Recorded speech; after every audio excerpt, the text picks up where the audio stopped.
Hi everyone, I'm Mark Thompson with the Royal Report, the weekly highlight show for the Reading Royals, the ECHL affiliate of the Toronto Maple Leafs and Toronto Marlies, as well as the Boston Bruins.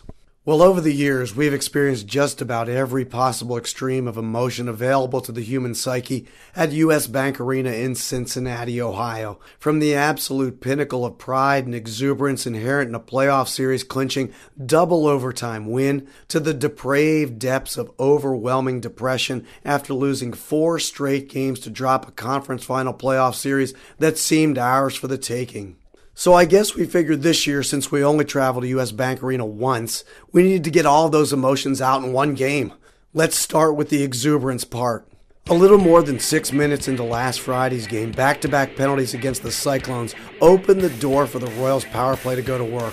On the front end of the 5-on-3, it was Rob Scheer jamming one in on the back door on a feed from Chad Paintcho for Scheer's 4th of the season and his 280th goal in his 903rd game over 17 seasons of pro.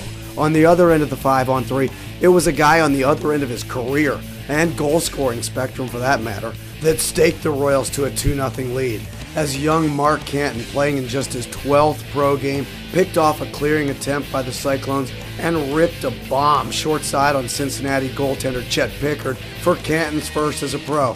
Well, I guess he's only got 279 more to go. Anyway, from that point forward, the ice tilted rather dramatically in favor of the Cincinnati Cyclones offense, as over the last 2 periods, Cincinnati would outshoot the Royals 30-11, and it really didn't even feel that close.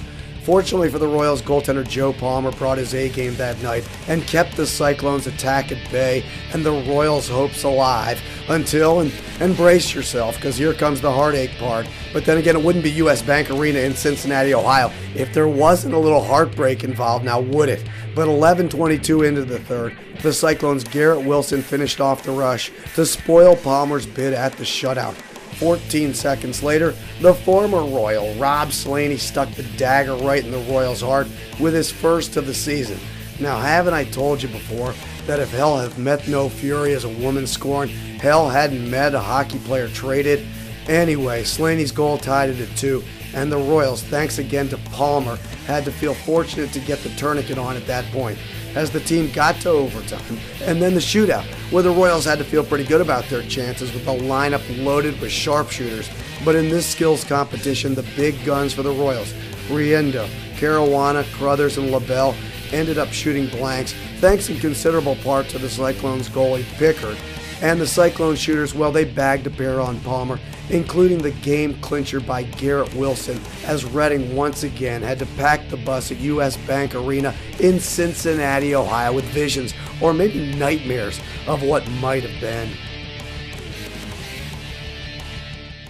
All right, if you think I sound bad now, you should have heard me on Saturday night. Or better yet, not heard me on Saturday night, because not a whole heck of a lot was coming out of my mouth in the way of sound. Now, in the way of green goo, that's a different story. And as bad as I was, I'm not sure who was worse on this night at the Huntington Center in Toledo, Ohio, particularly in the early going, me or the team. Probably me, but that still left a pretty big range of bad out there for the team, and quite honestly, they used a good deal of it. Starting 1:17 into the game, when the Toledo Walleyes' David Taves, the younger brother of NHL star Jonathan Taves, scored his first goal as a pro on a big, juicy rebound of a Matt Krug shot. About 5 minutes after that, it was 2-0 Toledo, when Evan Rankin blew by a Reading defender on the right wing side and fed Harrison Reed coming down the middle, who made it look like shooting fish in a barrel, although apparently not walleye. The Royals got a glimmer of hope 14:27 into the first,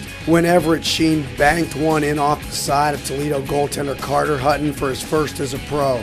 But in an effort to prove my favorite age-old adage about the goose and the gander, and by the way, I'm still waiting for someone to explain to me what a gander is, but this time it was Toledo's Evan Rankin banking one in from behind the net off the body of Reading goaltender Karel St. Laurent to rebuild Toledo's 2-goal cushion at 3-1 after one. In the second, things didn't get much better, as back-to-back goals by the Walleyes Reed, his second of the night, and Phil Rauch put the Royals in, unfortunately, a spot they've been in 4 times this year, trailing by 4 about halfway into the second period. So after the Royals replaced Saint Laurent with Joe Palmer, the team was probably most interested in trying to run out the clock with as little embarrassment as possible.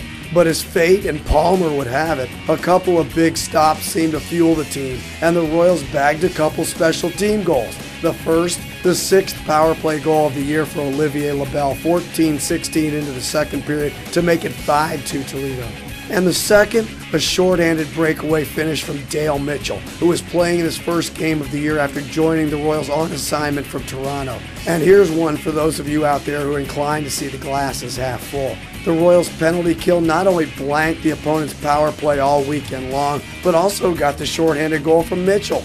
But in reality, I'm not sure how much was in that glass this weekend to begin with, and you probably would have had to tilt it pretty far to one side to get the water to touch the halfway line, if you know what I mean.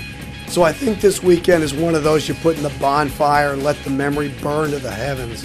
I know it's not one that's going on my personal highlight reel. I think that's pretty safe to say.